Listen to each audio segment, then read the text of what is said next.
All right, this is a hey again, my name is Capo. This again is a past maths, what's it, CSEC, CXC past paper, January 2006. What I did with before I started recording videos, I read all the past papers, see everything that was there, and I looked at the scoring. And there's some that I think you can really make at least 3 to 4 points on, you know. And I looked at it, and I also looked at the what do they call that now? That thing where they tell you how many students got it wrong, what was the problem, and all that stuff. So I'm doing this video based on what most people, most students messed up, you know. So here goes nothing. First of all, my suggestion to you, you don't have to try to work the problem in with improper fraction, not mixed fraction. This is a mixed fraction right here because it has a whole number. That's going to mess you all the way up. What is addition, subtraction? I don't care what it is. Get rid of that whole number. All right. So I'm going to work the top part of the problem first, and the bottom part of the problem, then the complete problem. So here we go. Top part of the problem. So the bottom part still exists. So it's not like it disappeared. We just want to work out the top problem here. We're going to turn this mixed fraction into an improper fraction. How we do it is we times and add. That's all it is. Times and add. You put it just like me. So you have 2 here, 1/4. Put an x here, so, and a plus.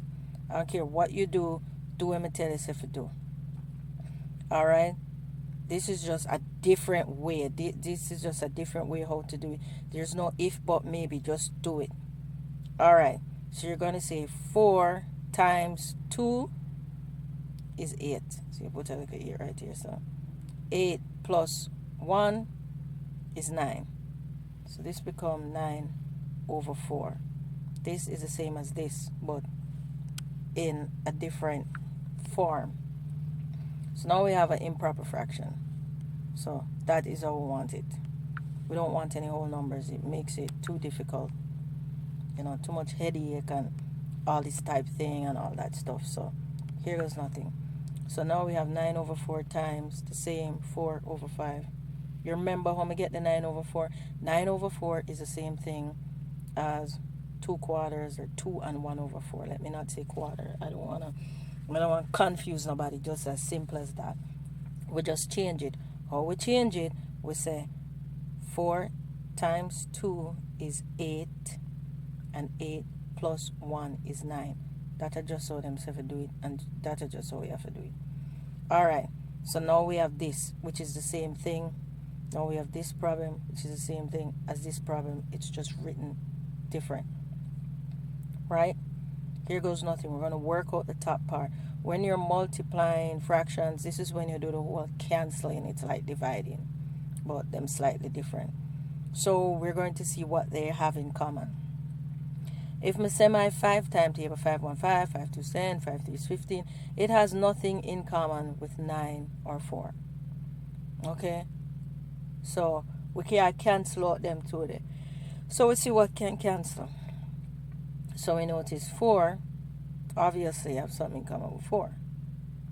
Or multiples of whatever, however you want to put it. This is just how you're supposed to do it. You have a problem with math? This is the way you're supposed to do it. This is the unconventional way of doing it. So no jargons, nothing like that. So you're supposed to can cancel 4 and 4. 4 into itself goes 1 time. 4 into itself again goes 1 time. So the first thing you do, you cancel. Equal sign. You have to look if anything else can cancel. Nothing else can cancel? No. Because even if you cancel 1 and 5, 1 into itself 1, 5 into itself 5, it would still be the same thing. Now that you finish all your canceling, you say 9 times because it is a multiplication problem. So the multiplication sign in the middle. So 9 times 1 is 9. 1 times 5 is 5. So that's what you're left back with. Still put back the problem down at the bottom. It not disappear. We're just working out the top part. Right? So I don't want you to ask, where's that 3/5? Where's anything? You just work out the top part. So you do it right across the board. Alright. The CM problem. I don't have any space. So don't get all worried where this come from. I'm just going to put it down here. You don't need to have a midlife crisis. Here we go. CM problem. CM place would it reach? Now that you work out the top part, you're going to work out the bottom part. Right? How you work out the bottom part. When you are subtracting or adding fraction, you really have 4 steps. But like the 4-step thing works for me, still do it. So maybe it will work for you.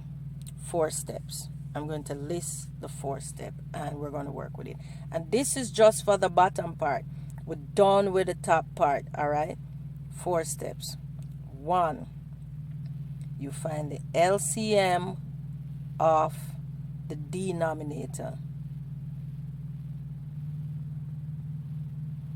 And this is on-screen stuff, so my writing isn't all that. Denominator is the bottom number.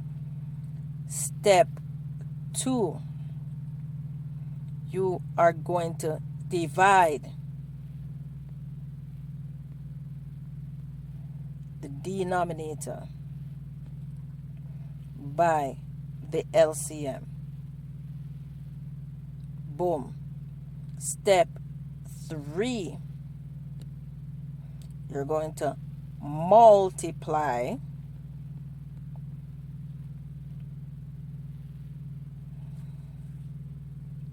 the answer you got from dividing the denominator by the LCM by the numerator. Sound confusing now, but you get it. Get what I say? And lastly, you're going to subtract.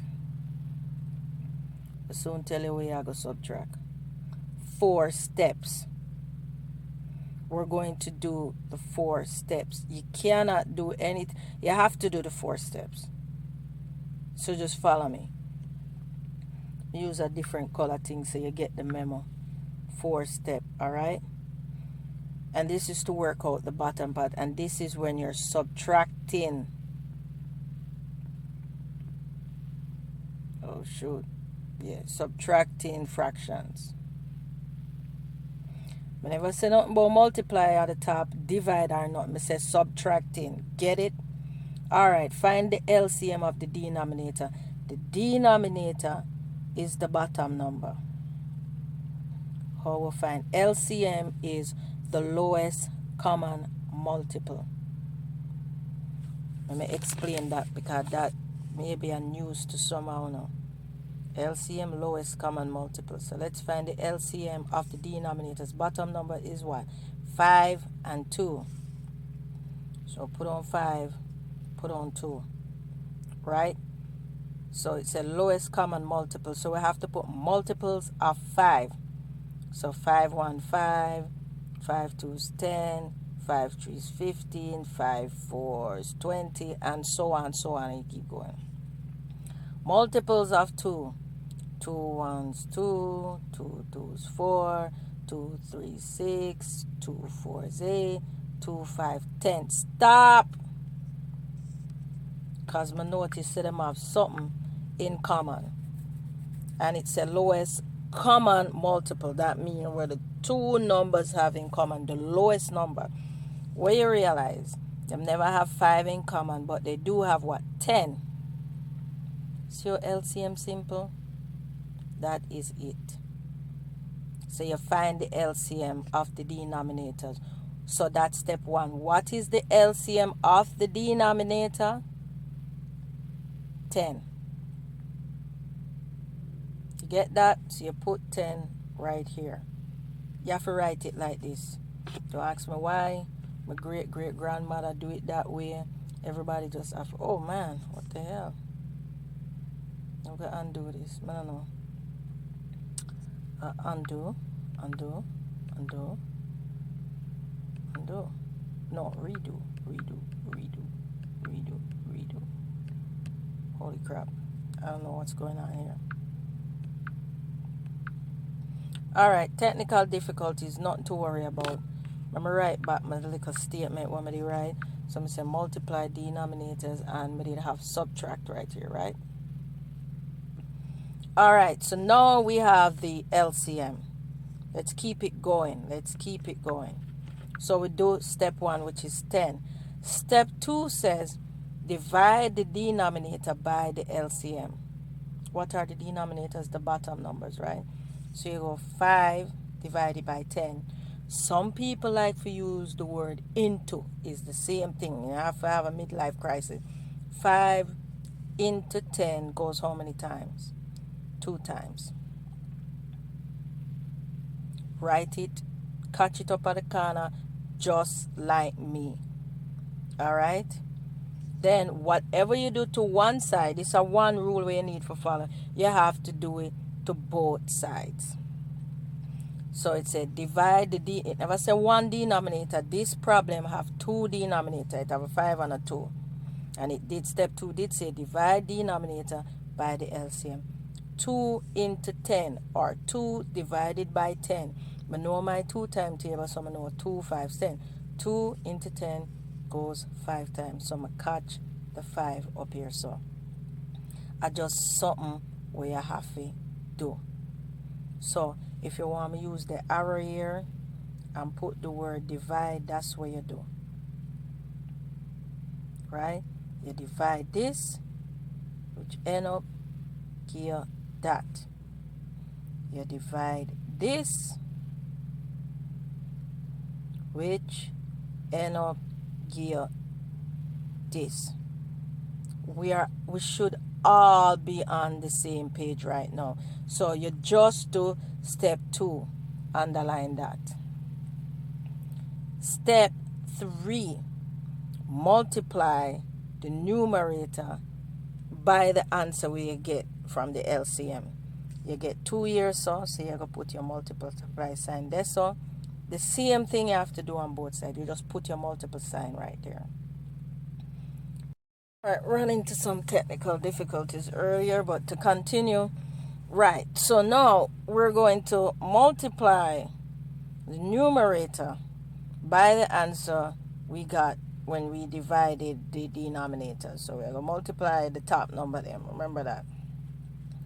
So we have 2. We put a multiplication sign. So we go 2 times 3 is 6. Put it under here, right? 5 times 1 is 5. There we go. This is how this look at this point. Right? So now we have 6 minus, then, so we're done with step 3, I'm sorry. So we do the multiplication and we'll put our answer. So, boom, finish this. The last step, remember we're doing it step by step, says subtract. And what's the big subtraction sign there right here? So that's what we're going to subtract. I'm going to subtract 6 minus 5. 6 minus 5 is 1. And always put back a denominator. 1 over 10. Boom. Pretty easy, right? Alright, now you get the answer for this, which is 1 over 10. So I'm going to do some my fancy word now. Take with them like a thing here. Give me a second. So now we can rub out the steps right here. We can rub out the steps. We're supposed to can rub out the steps. Alright, here we go. We get a big one. The big one, I swear. This thing is just I use the program here. I never really use it yet. So now that we do that, you please write down the steps and follow the steps. It will help you. Everything you do it in a step, so you don't skip a beat. You're not going to forget it overall. All right, boom. Blue again. It's too big. I saw me have to do it because the eraser mess up my wall. Eraser mess with my shine, right? I think I was at this. But right. Now, we just write it back. Remember we did have the 9/5 we work out earlier. Don't me I put back the same thing. The same answer we you get from up here. So remember you work the problem and get the 9/5. You do all them something and get the 9/5. Now you work the bottom problem part of the problem and you end up get 1/10. See? So the sum just a continue, right? Now you are going to work out this. 9/5. This line means divided by 1/10. So we can write this different. So this is saying this.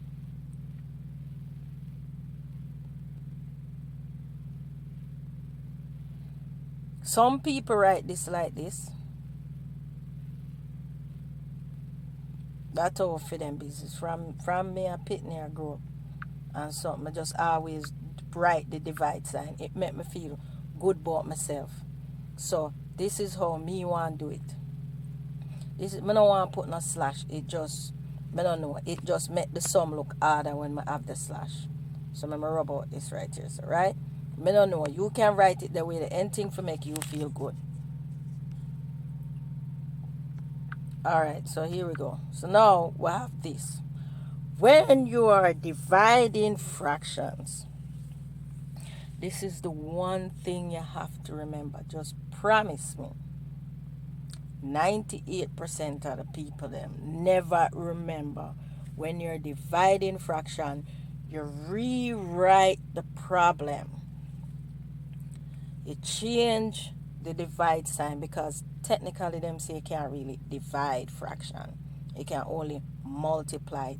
I just saw it go. There's just some things in life, like when you go your bed and you wake up, your breath always smell bad. You just can't change it. It just goes so. You can't explain it.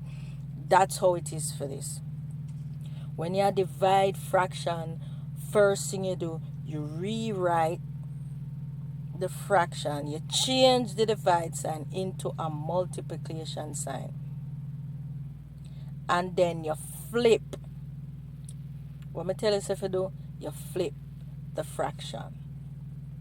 Not the two of them. So you don't flip 9/5 and put 5/9 and then 10/1. No. Listen to me. Just after you put the multiplication sign, you flip the one after that. Write down the first number, then the multiplication sign, then you flip it. Enough people always forget it. So, if you did want to do it the wrong way and you put something like this, 9/5 times 1/10, you're dead wrong. CXC not going to give you no mark for that, so you can't forget it. You're just not going to pass. You can't do that. You have to write it this way. You just can't do it. So you put the first number, then you put the multiplication sign. Yeah. Right there. Then you flip this number. Matter of fact, I'm going to go as far as to put this number in red. The one when I flip. Remember it was 1/10. Now it's 10/1. Get what me I say? You see me? If you're there right here, so I'm sure you get three of the marks. I'm positive you get 3. And this work 4 marks. You're gonna need a whole heap of marks that you can get this. The one here is a sum where if you keep on doing it, most of the CXC problem have a fraction just like this. If them not add it, them are subtract it or whatever. So see, this is how you left back with. Alright, so after all of them something there, this is where you leave back with. When you multiply fraction, find LCM and all that stuff, you cancel. Cancel mean you divide, if you want to call it that. This into that. Remember we say into? Right. So we know 5 can go into itself because 5 1's 5. and 5 can go into 10 two times. 1 can go into 9, but it will be the same thing. 1 can go into 2, it will be the same thing. So your answer now is 9 times 2, 9 twos, 18. 1, 1, 1. 18 over 1 is the same thing as saying 18. So your answer is 18. Or if you don't want to get confused, wonder what the wonder. 18 over 1 is the same thing as 18. That's the answer right there. There's a few things more you forget from this. You know, you can get a calculator and do things. The reason why I'm going to go through all this up, down, rub out, go back to LCM is for somebody who miss a step, who not understand how people get to one part to the next part. That's why I'm going to do it this way. That's why I'm going to do it so long. You know, I know if I find the LCM real quick, can calculate, enough people do it, but I just do it just the short, just the longest way possible, so you can understand. And if you reach up to here, so I know say you snag 3 points. 3 points important for you get. If you get 3 points out of every sum where you do, you get a 1. But you're supposed to can get the full 4 points. Alright, follow the steps, do it. Nice hitting you back up. You have a blessed one.